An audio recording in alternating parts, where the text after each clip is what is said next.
Welcome back to Sailing Garuda. We have so much to cover this week. The old Bimini's coming down, getting rid of the old davits. Oh, and we're making a supply run all the way across country down to Santo Domingo. Let's get started. It's time for Bimini 3.0. That seems like a better base. Oh, this is nice. I think this is gonna be good. Yeah. Look at that. 4 years. I like it. She had to add the mizzen there, so. But I won't let the stormy seas throw me in open water. Let me have my peace and leave me till tomorrow. Wind into my sail, away from things I let go. Floating on the wave, we go bottoms up, we go all the way. When you're feeling down, push the pain away. We go bottoms up, we go all the way, and face it another day. We go bottoms up. Well, here's my davit. I'm so happy to be showing these to you on the ground because they are terrible. They weren't usable. Okay, in their defense, you know, they were probably a good design 20 years ago, 30 years ago. I don't know when they were installed, but they've just worn out. We have a couple of problems with them. One is there's too much friction built up in here now. So they don't work well with the lines, and we're just having difficulty. I have to fight to get the dinghy to do anything, and it's very, very difficult, not even something Heather can use. So it's a terrible operation. The second is that they mounted onto, if you'll remember, our Bimini top was or is a flexible Bimini. It's actually right here under the boat right now, and it just isn't sturdy enough. You know, it's not as sturdy as you want it to be. Like, it could be beefier. So this creates some problems, right? Because if I'm going to make the Bimini frame beefier and I'm going to be redoing davits, I mean, we're talking about redoing the entire thing. We're talking about a Bimini top. You know, it gives me some advantages. I got to get solar panels off the Bimini. I've got one currently that I took off of the solar arch, or what I'm using as the arch on top of the davits, but maybe we could add another panel there. I mean, it does kind of open up some interesting possibilities, but man, that's a heck of a project. But do I hate the davits that much? Yeah, pretty much. Time to go. After selecting and sourcing the materials we wanted for the new Bimini frame and davits, it was time to start assembly. I had spent a fair amount of time considering what I wanted and designing several versions of a frame to accommodate it. Like most things, I initially over-designed it, but for this project, turns out I had an ace in my corner. Meet Francis from Constructora y Servicios Industriales de la Cruz, Meran. We are here for serve you. I would have totally messed that up. Without hesitation, Francis jumped right into the design process, and together, we bounced between what was needed and what was practical, starting with the first of many decisions: what size to build the Bimini. I probably could have made things a little easier on myself in the build process if I had limited the dimensions of the Bimini to the materials that I intend to use to build it. Like, for example, I could have stuck to some dimension of 4 feet or 48 inches because I intend to use plywood as the core for the Bimini top. Or maybe 36 inches or even 52 inches because that would be the width of a roll of fiberglass mat. But I don't know, in the end, first off, I'm not sure I'm about easy, but I'd want to do something that looks like it matches the boat, that takes the advantage of the most space that we have in order to cover the cockpit. And then I'll also add that I've got to deal with solar panels on top. We want to maximize that amount of space. I've got running backstays that are going to come through. I mean, it's a pretty unique problem set. Kind of fun. In other words, we started with the end in mind, and from the top, in width, depth, and height.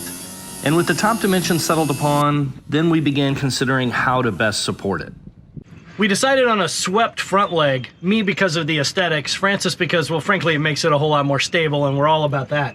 We used 1.5 inch stainless, and man, this stuff is stout.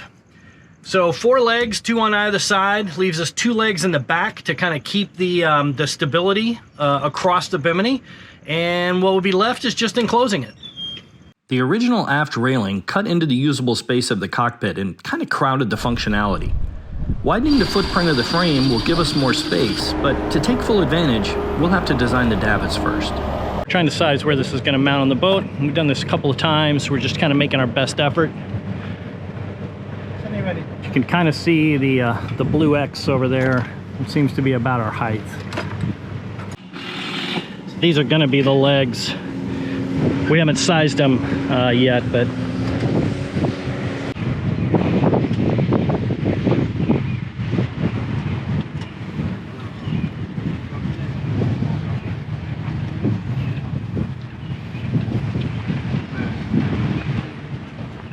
so what we're trying to determine is the spacing of the solar panel here so it doesn't interfere with the mizzen sheet.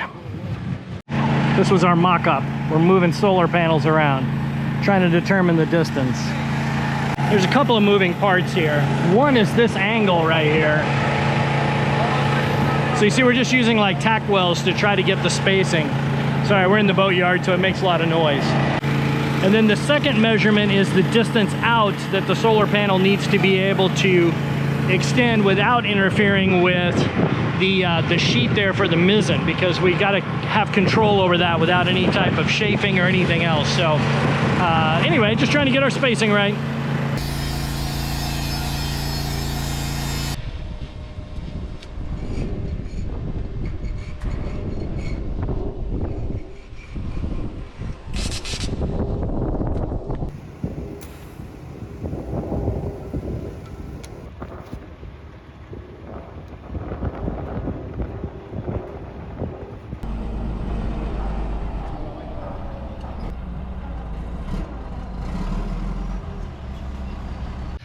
Forgot to film today because we're down to 3 of us and, well, I got busy working. But in any case, we're mounting the solar panels. Hopefully you can kind of see that behind me. I've had to make a little mount for the stern light as well. And we're going to try to kind of dry fit the wind generator, wind turbine. Here we go. The fellows are kind of aligned. We're taking them down. Well, we're taking one off now. We know all the holes align, the bolts align. We're going to move it out of our way while we attempt to install the wind turbine. And the big question here is, well, the remaining question today is whether or not the blades as they spin will interfere with the solar panel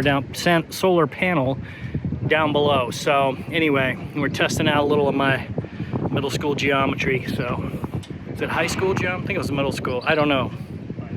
Even worse, we're testing my old man memory.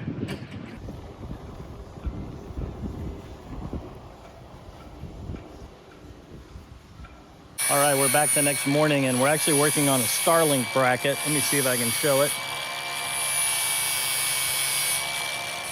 Just a way that we can kind of weld a support piece along the side in order to bolt in the Starlink so that we don't lose it out there on the rail.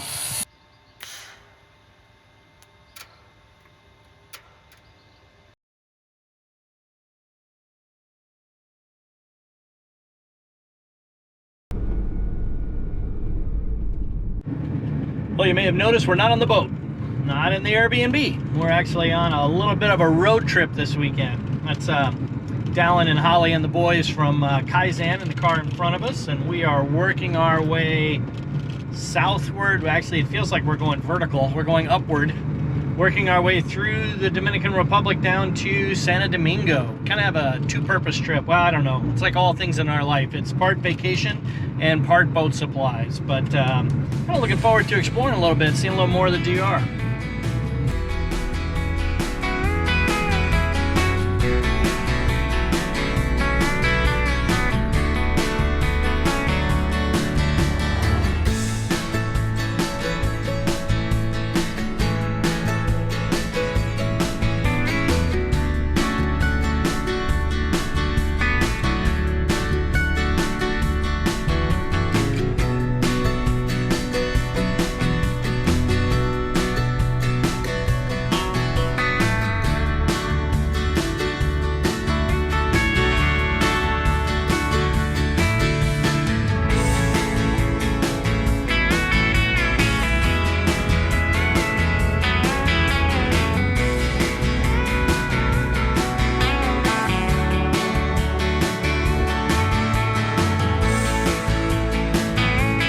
With your sweet cigars.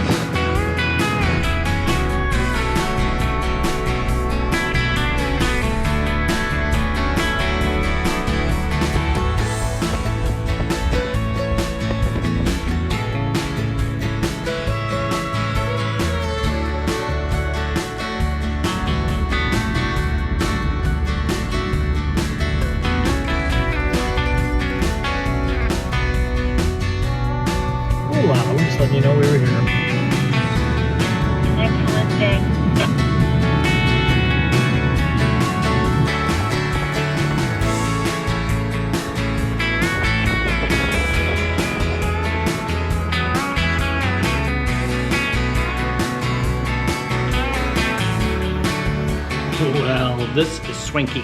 Not what we're used to. Look, big hotel room.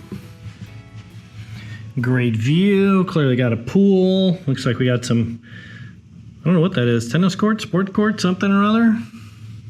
We are in the big city now. Santo Domingo, sometimes called the gateway to the Caribbean, is the oldest continually inhabited European settlement in the New World. It was founded in 1496 by Bartholomew Columbus, yep, Christopher's little brother, and was originally called La Nueva Isabela after the Queen of Spain. 2 years later, the name changed in honor of St. Dominic. Santo Domingo is the center of activity in the New World, and its inhabitants are a historical who's who. It was the starting point for expeditions to colonize Puerto Rico, led by Ponce de Leon of Fountain of Youth fame, the expedition for Cuba by Diego Velázquez de Cuellar, the conquest of Mexico by Hernán Cortés, and even the discovery of the Pacific Ocean by Vasco de Balboa.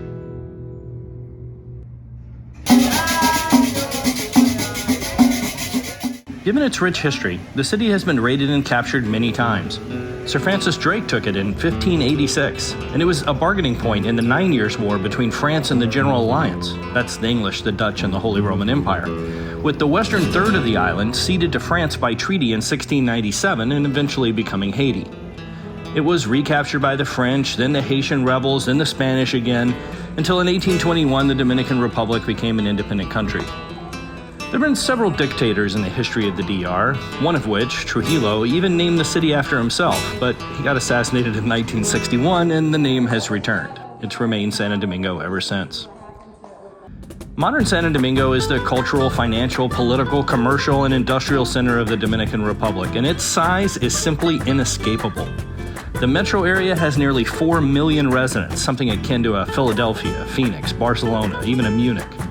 It's the most populous city in the Caribbean. So if there's something you're looking for, it's definitely here.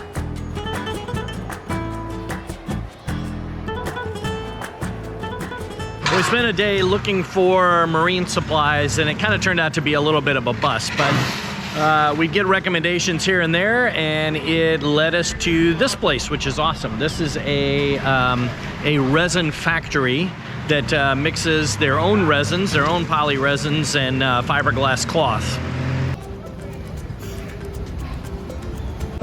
All right, Sunday in Santo Domingo. We're after a little cross-cultural experience today.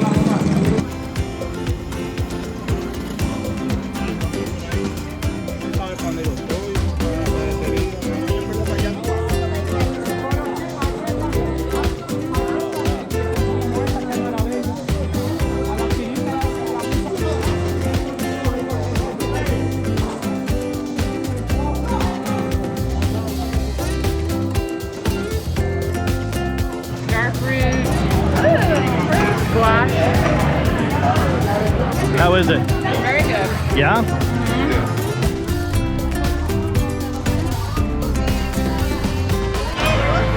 You don't see a lot of Buddha statues.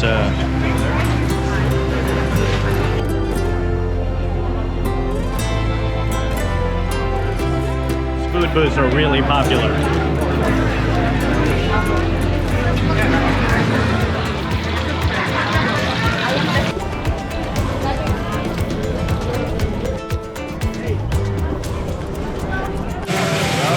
That's good.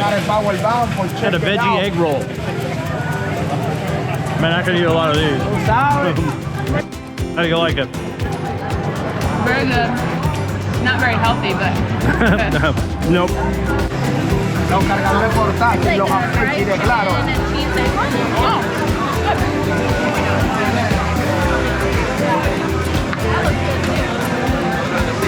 Work, work, work. Scored the second one. No one's really looking.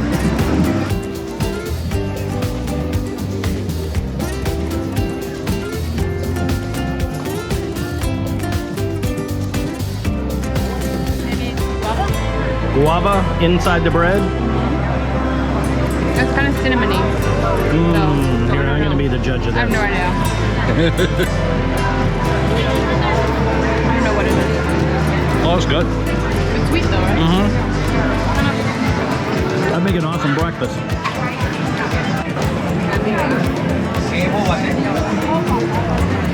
I don't know about street sushi. What do you think? Leave a comment about that. Try it, don't try it. I don't know. A red tea. Red. I feel like we're Okay. Well, hot afternoon. Little red boba tea. Pretty nice day here in Santo Domingo.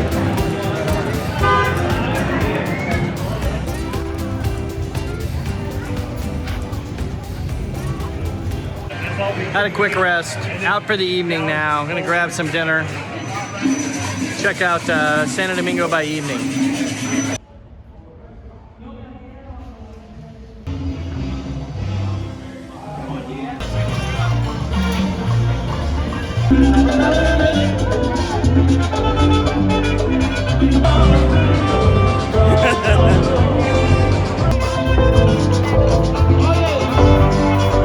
But I won't let the stormy seas throw me in open water. Let me have my peace and leave me till tomorrow. Wind into my sail, away from things I let go, floating on the waves.